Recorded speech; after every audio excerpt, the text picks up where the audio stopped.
বেশি দরকার। লবণটা দিলাম হচ্ছে পেঁয়াজটা যাতে তাড়াতাড়ি ভাজা হয়। হ্যাঁ, তুমি কি করো? চলো, পেঁয়াজটা একটু বাদামি কালার করে নেব, তারপর হালকা পানি দিয়ে বাদামি করে নিয়ে এতে বাটা দিব।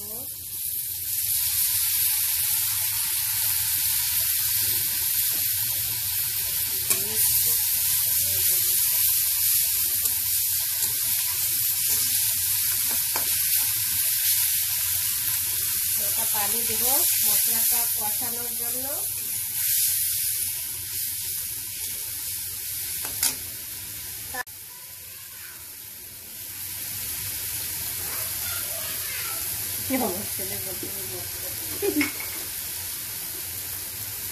হলুদ দিলাম, এবার শুকনো মরিচের গুঁড়া দিলাম,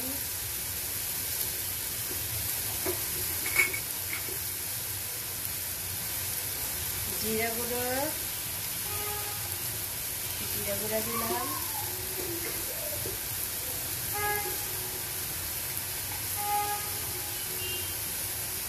ধনিয়া গুঁড়া দিলাম,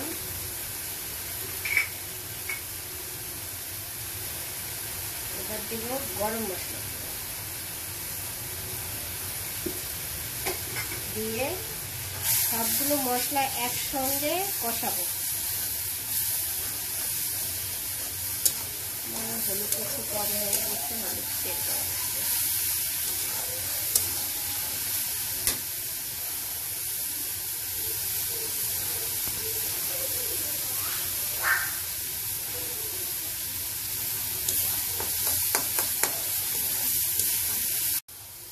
সব মুরগির পাখনা চামড়া সব সব একসঙ্গে দিয়ে এখন কষাবো।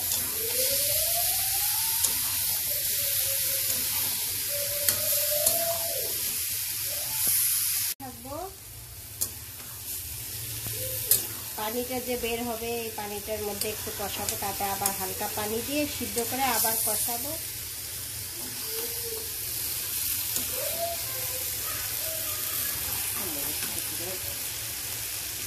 কতক্ষণ সিদ্ধ হতে দিব?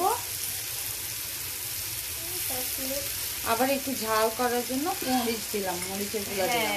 ঝালটা আমার একটু ঝাল করা হয়েছে, তাই একটু মরিচের গুঁড়া দিলাম।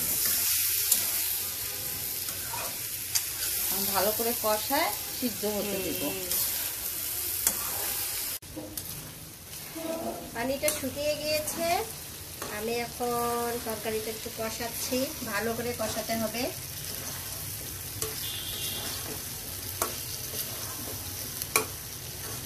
যতক্ষণ না তেল বের হবে ততক্ষণ কষাতেই হবে।